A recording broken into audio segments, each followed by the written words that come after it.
All right, guys. So, didn't get to get on the last couple of days, but I think only a couple games happened since I don't think there were many games. Yeah, there was only two games that I didn't talk about, and they both were blowouts. So what do we have to talk about? So we'll just get through it real quickly. I mean, there's not really much to say other than the Philadelphia 76ers are way, way, way, way too Joel Embiid reliant. It's almost to the point like when Joel's in the lineup, like everyone else is non-existent, including Harden. Like I almost think they play better without him. Like I think they play better small when they run the court and they do more solo action and ISOs. I think they're more of an ISO team. Let James Harden create more than play through Embiid, let him post up and do his thing, and then give it to Harden when you can't do shit. I don't think that's how they should do it. I think they should play through Harden, and then Joel Embiid plays off of him. And he'll still be fine because he'll get the rebounds off his misses, just get garbage points.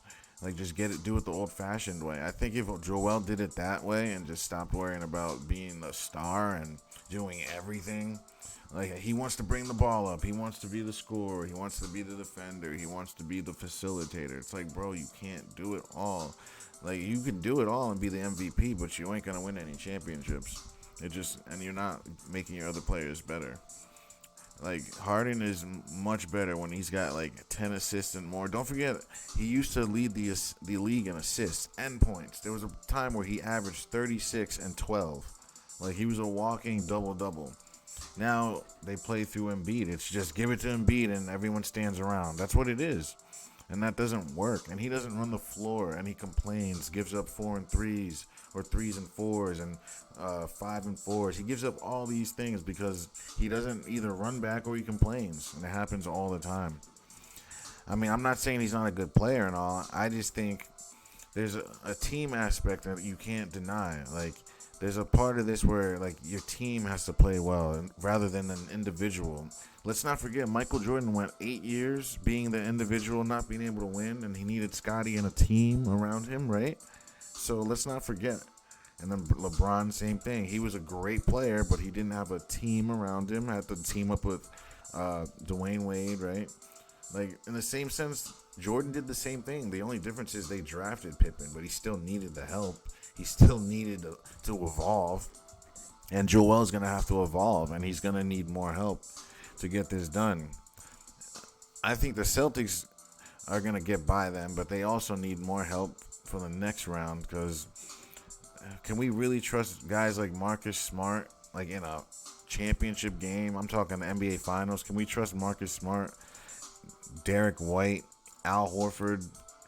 Can we trust guys like that? Grant Williams every night, Brogdon every night. Williams is supposed to be one of their top dogs, and he was quiet, and they won. So it's there's a lot of questions on this Boston team itself. They should be good enough to win this series. They blew them out. They should be able to just take care of them in 6 games, and let's go. I think Philly will win at least one more game. They're definitely not winning the series unless they play through James Harden. If they come to their senses and realize they play better that way, or even bring Harden off the bench and don't play him in the same lineup as Embiid. So Embiid gave you 27 minutes. So then let them both split those times, different lineups. So Harden can have basically the rock to himself, and Embiid could have the rock to himself instead of them on the floor at the same time. Because Harden doesn't play defense anyway. So make him come off the bench. He used to do that wonderfully all the time. I've always thought he's better off the bench to run the squad himself, so he can be that player to dominate the second team and to control the game and to add offense. He's not adding offense with Joel. He's standing and watching, and he's become a spot up shooter. That's not what he does. He needs to be able to move and jump into his shot. Him spotted up, he doesn't have the legs for that. He's too out of shape. He's just not that type of player. He's never been a spot up shooter. That's never been James. So that's that, man. I think Boston will handle this. Jason Tatum had a shit game and they still won. So that says a lot. Their best player didn't even play well and they won. Well, some people say Jalen's better. I guess it depends on who you ask. But these are their 2 best players. and one of them didn't even play well, and they still blew him out. So that just tells you Philly, they're not even in process. But then again, if James Harden has a game like he had the other night, right? Let's do the math. What do you have? 45 points the other night, and now he had 12. Subtract 12 from 45 is 33. So add another 33 to this. Put 3 on it would be 90, another 30. They would lose by 1 point if Harden had that 45. So literally, it takes Harden coming out with a Herculean effort to give him a chance. If he doesn't do that, they don't have a chance. That's basically what that says, guys. So in other words, Harden, it's what is James Harden going to do from here on out? Because everyone else, this is what they do. These are their averages. Tobias, he's giving you 16 to 20. That's what you're getting from Tobias. That's solid. That's what you're getting. That's who he is. He's 16 to 20 guy. He's a 16 to 20 guy. Always has been. Tucker, he's a 5 to 10 guy. Embiid, he's like, we're going to talk about Anthony Davis next, but him and Anthony Davis are the same. One night you'll get a freaking Hall of Fame night, and then the next night, I don't know what it is. It's not softness. It's mentality. It's like they just sit back. It's like, oh, I had a great game. I don't have to like come out again. It's like they don't realize they got to keep doing it and doing it and doing it and doing it until you're done. Like, there's no ending until you're the championship. You're the champion. Like, that's what they don't realize. They just take the foot off the gas. I don't know what it is. And that may not be it, but it's something. I don't know what it is between those two. But Joel, with his size and his gifts, he should be dropping 30 to 25 every single game. No less than 20 points, guys. This guy's 7 foot tall. And look at the way he can play, like the way he moves, the way he shoots, everything about him. He's lengthier than everyone. It's like, if you can't drop 20 for your team, what are you here for? And that's all I got to say about that. Next game, let's talk about this Lakers game. I saw bits and pieces of it, and then I had to watch some highlights. I saw most of the third. Fourth was kind of unwatchable, but yeah, this game, it comes down to Anthony Davis. I'm going to say it now, and I'm said it again. I'm going to keep saying it. If Anthony Davis doesn't drop 30 points, the Lakers lose. It's that simple. AD needs to drop 30, and he needs over 10 rebounds for the Lakers to even have a chance to win. And LeBron, we need, like, he's 38, man. We like, how much more can we ask him to do, man? He's already we're getting him in flashes and bursts. Like, we can't get him like we used to. 40 minutes of LeBron. Like, we can't ask that of him. He's 38. Like, he's been doing this for 20 years. We can't ask him to do that. Like, he's doing the best he can. He's trying to pace himself, like, for the finals if his team makes it. You know, he wants to not get hurt. He wants to be there, but at the same time, performing at the same time. Like, I get it. And there are questions about his foot still being not 100%. So there's questions of that. So maybe if he's not 100%, he's pacing himself. We can't really ask him to do much more than like 25. 30 would be like pushing it. I don't think we're going to see those 40-point LeBron games. It's like, we'll see him like every now and then, but we're not going to see him like back to back to back like we did in Cleveland. Remember that Cleveland run against the Warriors, dude? This guy was dropping 40 points, 45 points, 50 points, literally back to back. Like, the guy was incredible, like the numbers he was putting up. Like, but they still lost. And that's my point. Great teams always need help, no matter what. I mean, great players, rather.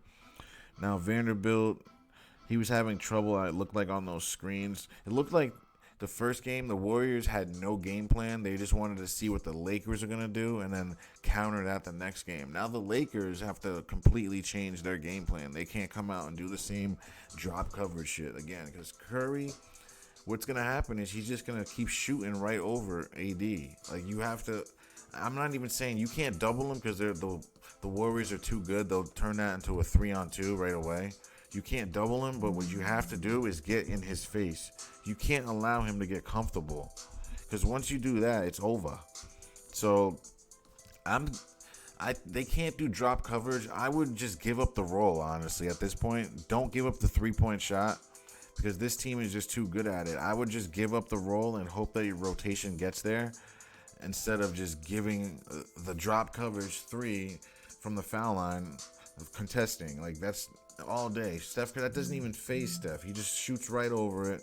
It doesn't phase him. It looks like it does. Like, it looks like that hand is doing something, but it's not. Especially with magnets, you just like there's nothing you can do. He's so accurate with getting the ball in the vicinity, and the magnet does the rest. Like, what can I say? Some players are better than others at it, man. Like LeBron, like overshoots it. He's a little strong with his shots, but you try to be 6'9" and it's 260 and try to have touch with the basketball. So I don't know, like. Who else? Yeah, so it really just comes down to AD. D'Angelo Russell, he's going to give you 10, and if you get more out of him, you're lucky. Reeves, you're going to get 10. He gave you 7. It was a bad game. He was getting torched by Clay. I think Clay is a little stronger than him. I think Austin Reeves is like 6'5", but I think he's a little slighter. So I think what's happening with Steph is Clay, he's getting his body into him and getting just that little like nudge of bump off him just to get the separation needed. I think that's what it is. Pay attention next game for that matchup, guys. Pay attention to Austin Reeves' coverage on Klay Thompson, because Klay, I think he's just a little bigger and a little just stronger, that he just moves him around and gets to his spots a little bit better. So the Lakers, they have to do something about that. Maybe just put Austin on Steph. Just put Austin on Steph and just put D'Angelo on, I guess, Clay, because I'm just trying to think. Yeah, you have to do that because LeBron has to be on either Wiggins or Draymond. But you'll probably put him on Draymond so he can rest a little bit and play help defense. And then you need Vanderbilt on Wiggins because Vanderbilt has that little spunk. Maybe you have to bring Dennis Schroeder and play him more minutes on defense. So he played 19. He didn't give you much on offense that game, I guess. But on defense, he's got the quickness to like at least flash and like blitz Steph Curry and get in his face. But they have to switch up. They can't do what they did game 2. They're gonna be in LA, so they're gonna have their home crowd. Like, they need to steal one of these games. They cannot go back to Golden State down 2. Or what would it be? It would be 3-1, right? If they win these 2 games in LA, it would be 3-1 Golden State. It's book it. If the Lakers can't split games at home, or they need to really win both games, but if they can't split games, it's over, guys. It needs to be at least 2-2 going back to Golden State. If it's 2-2, I think it'll go 7. But Game 5 is probably the telling game, the most crucial game. Who was Hero Macha? He's been showing up lately these playoffs, but we need Anthony Davis to show a pulse. Like where is his pulse? It's like he gets just like Joel. They go crazy one game, the next game you don't get the same guy. A shell of himself. Who is he? Where is he? Who is this guy? Where's he come from? Like, they emptied out the bench. Like, they even brought out Tristan Thompson. Maybe he needs more minutes. Who knows? Bring some fire under Anthony Davis's ass. I don't know what his deal is, man. Like, if I had that size, I would be trying my hardest every day to look my best. Make sure I give my team at least 25, 20. What do he give you? 11 points? That's unacceptable. Like, are you a role player? Are they paying you to score 11 points? And I'm just going to leave it at that, guys, because the more I talk about it, the more pissed off I get. So, otherwise, thanks for watching, guys. Don't forget to like, share, and subscribe.